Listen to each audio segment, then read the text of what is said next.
ମୟୂରଭଞ୍ଜରେ ରକ୍ଷକ ସାଜିଲା ଭକ୍ଷକ। ଆଇଆଇସିଙ୍କ ଧମକରେ ଚେତାଶୂନ୍ୟ ହେଲେ ନାବାଳିକା। ମୟୂରଭଞ୍ଜ ଜିଲ୍ଲା ମୋରଡ଼ା ଥାନାର ପୋଲିସର ଦାଦାଗିରି ସାମ୍ନାକୁ ଆସିଛି। ଜଣେ ଯୁବକଙ୍କ ମାନସିକ ନିର୍ଯାତନାର ଶିକାର ହୋଇ ନ୍ୟାୟ ଆଶାରେ ଥାନାର ଦ୍ୱାରସ୍ଥ ହୋଇଥିବା ଜଣେ ନାବାଳିକାକୁ ସ୍ୱୟଂ ଆଇଆଇସି ଧମକାଇଥିବା ଅଭିଯୋଗ ହୋଇଛି। ସୂଚନା ଅନୁଯାୟୀ ନାବାଳିକା ଜଣକ ପରିବାର ସହ ଅଭିଯୋଗ କରିବାକୁ ଯାଇଥିଲେ ମଧ୍ୟ ପ୍ରଥମେ ପୋଲିସ ଏହାକୁ ଗ୍ରହଣ କରିନଥିଲା। ଏନେଇ ପରିବାର ଲୋକେ ଏସଡିପିଓଙ୍କୁ ଜଣାଇବା ପରେ ଆଇଆଇସି ଉତ୍କ୍ଷିପ୍ତ ହୋଇପଡ଼ିଥିଲେ। ବୟାନ ରେକର୍ଡ ବାହାନାରେ ନାବାଳିକାଙ୍କୁ ଥାନାକୁ ଡାକି କେସ୍ରୁ ଓହରିଯିବାକୁ ଧମକ ଦେବା ସହ 7 ବର୍ଷ ଜେଲ୍ ହେବ ବୋଲି ଡରାଇଥିଲେ। ଏଥିରେ ଭୟଭୀତ ହୋଇ ନାବାଳିକା ଜଣକ ଥାନାରେ ହିଁ ଚେତାଶୂନ୍ୟ ହୋଇପଡ଼ିଥିଲେ।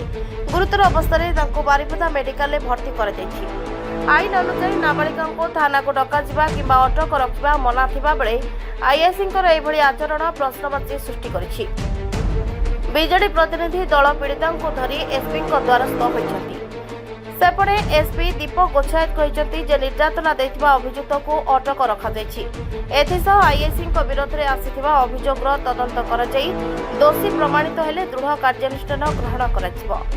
7 ବର୍ଷ ଜେଲ୍ ହେଇଯିବ। କିଏ କଣ କିଛନ୍ ଭିତରେ ସାର୍ ଧମକେଇଛନ୍ତି। କେ ସାର୍ କହୁନା ଆମର ମୋରଡ଼ା ଥାନାରେ ଯୋଉ ସାର୍ ଅଛନ୍ତି ହେଲା ତାପରେ ସେ ବାହାରକୁ ବାହାରିକି ସେ କହିଲା ମା ମତେ 7 ବର୍ଷ ଜେଲ୍ ହେଇଯିବ। ମୁଁ ଏବେ ବାବା ମତେ ବଞ୍ଚାଅ, ମା ମତେ ବଞ୍ଚାଅ।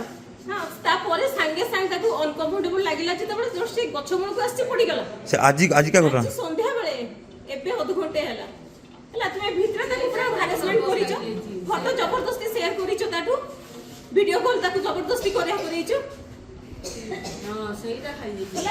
ଏଇନା ତା ଫେଭରରେ ଦେଖଉଛ ଯେ ମୁଁ କଣ ଦାବି ରହିବ ଆପଣଙ୍କର? ମତେ ନ୍ୟାୟ ଦିଅ, ମୋ ଝିଅ କେମିତି ଭଲ ହବ। ଏଇନା ମୋ ଝିଅକୁ ନ୍ୟାୟ ଦିଅ, ମୋ କ୍ୟାରିୟର ମୋ ଛୁଆର ବର୍ବାଦ ହେଇଯାଉଛି।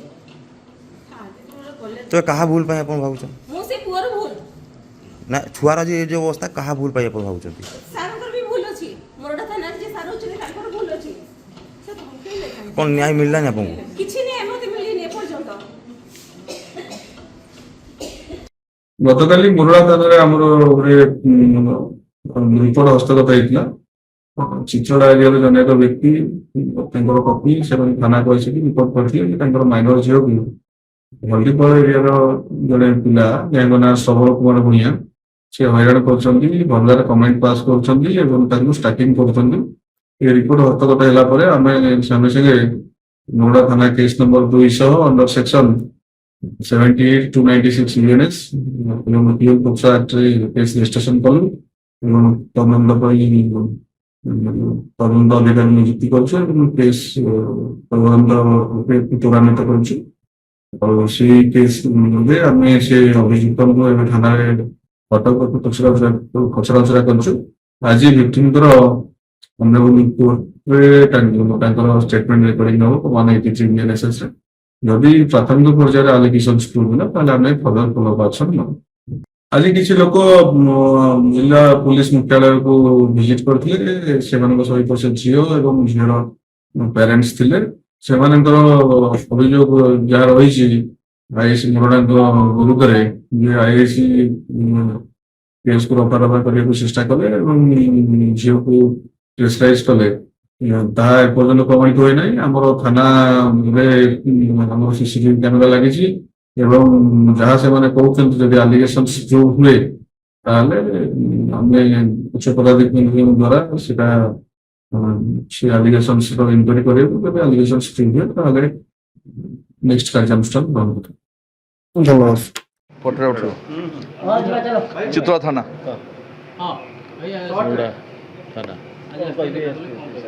ହଁ ଦେଖନ୍ତୁ, ଗତକାଲି ଗୋଟେ ସ୍ପଷ୍ଟକାତରତା ଘଟଣା ଘଟିଛି ମୋରଡ଼ା ଥାନା ଇଲାକାରେ। ଚିତ୍ରା ଫାଣ୍ଡି ଅଛି ମୋରଡ଼ା ଥାନା ଇଲାକାରେ। ଚିତ୍ରା ଗାଁର ଗୋଟେ ପରିବାରର ଝିଅକୁ କେହି ଜଣେ ପିଲା ଧମକେଇବା ଏବଂ ସେଇ ଘଟଣାକୁ କେନ୍ଦ୍ର କରିକିରି ଯେହେତୁ ସେ ଥାନାକୁ କେସ୍ କରିବା ପାଇଁ ଆସନ୍ତି ସେତେବେଳେ ଥାନାବାଲା କେସ୍ ନିଅନ୍ତି ନାହିଁ। ଅପରନ୍ତୁ ଥାନାବାଲା ସେ ପିଲାକୁ ଅଲଗା ଡାକିକିରି ଛୋଟ ଛୁଆଟି 10 କ୍ଲାସରେ ପାଠ ପଢ଼ୁଛି, ଫାର୍ଷ୍ଟ କ୍ଲାସ୍ ପାସ୍ କରିଛି, OAVର ଷ୍ଟୁଡେଣ୍ଟ, ଓଲଟି ତୁମେ ମିଛ କହୁଛ ବୋଲି, ମିଛ ଅଭିଯୋଗ କରୁଛ ବୋଲି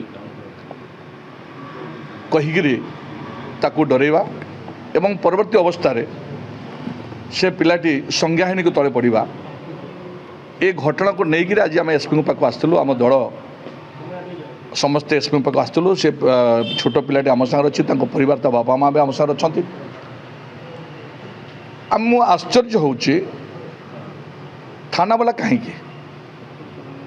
एम हूँ समाज रक्षाकर्ता तांको पाखे कहीं जो एलिगेसन नहीं जीव ताको से भद्रामिशक रखा उचित एवं तापर इनक्वारी करा उचित सीरीयस घटना है से हिसाब से आसबार लो जहाँ जहाँ करने कथा सीरीयस घटना है क्या अटकेबे क्या अटक करेंगे इनक्वारी करेंगे इत्यादि इत्यादि रेदर से सब घटना न करी से म्यूचुआल कर व्यवस्था करवा ये दुर्भाग्यजनक घटना एवं परवर्ती अवस्था कहते जे तुम्हें एमती केस दौच एमती केस देले असुविधा हम रेदर तुम्हें जेल चलीज 7 मास जेल हम आउ 7 वर्ष जेल हम और बापा को से कहते जे तुम पिला लाइफटा बर्बाद हो गला यही कथा से शुणला से पिला संज्ञाहीन को सेट पड़गला तो यहाँ बड़ा दुर्भाग्य गोटे छोट छुआ को किए किडनाप करने चेष्टा करुच्ची कहीं रेप कर चेष्टा करुच्ची असदाचरण कर चेष्टा करुच्ची जहाँ से पिला कहे जहाँ से पिला कहे ता भाषण पिलार भाषण या मुझे मेडिकल बसिक वार्तालाप कर जहाँ एडिशनल एसपी पाखे से पिला समस्त सम्मुखें आपण सम्मुखें से खोलिकी कहते जे मत एभरी से प्रलोभन देखा मुझे राजी से केस करने आसली थाना वाला मत उल्टी कहूँ तो लाइफ चली तू जेल चली 7 वर्ष जेल हो तो फ्यूचर बर्बाद हो ये निश्चित भाव दुर्भाग्य ये 2टा घटना घटला जिते से पिलाटी अत्याचार करने को बसला ता पिला गोटे कार्यानुष्ठान होगा परिवर्ते थाना वाला उल्टा धमकेवा तेणु ये शासन पूरा नष्ट हो जाइए एवं यही कथापी आम पुणी थे एसपी ऑफिस को आसते एसपी महाशय नथिले एडिशनल एसपी थे एडिशनल एसपी को आम सहित आलोचना करूँ आम दाबी करूँ से जो घटना घटी जी से पिला को डरई जी जाको उठे नब नहीं जीव इत्यादि इत्यादि जी कही जहाँ भी से पिला तार स्टेटमेंट जहाँ से पिला उपरे जहाँ जहाँ ये हवा कथा आईन अनुसार कार्यानुष्ठान हवा कथा से कथा हो एवं द्वितीय कथा हूँ वाईसी ताकू जो डरई केसटा को नॉर्मल करने व्यवस्था करी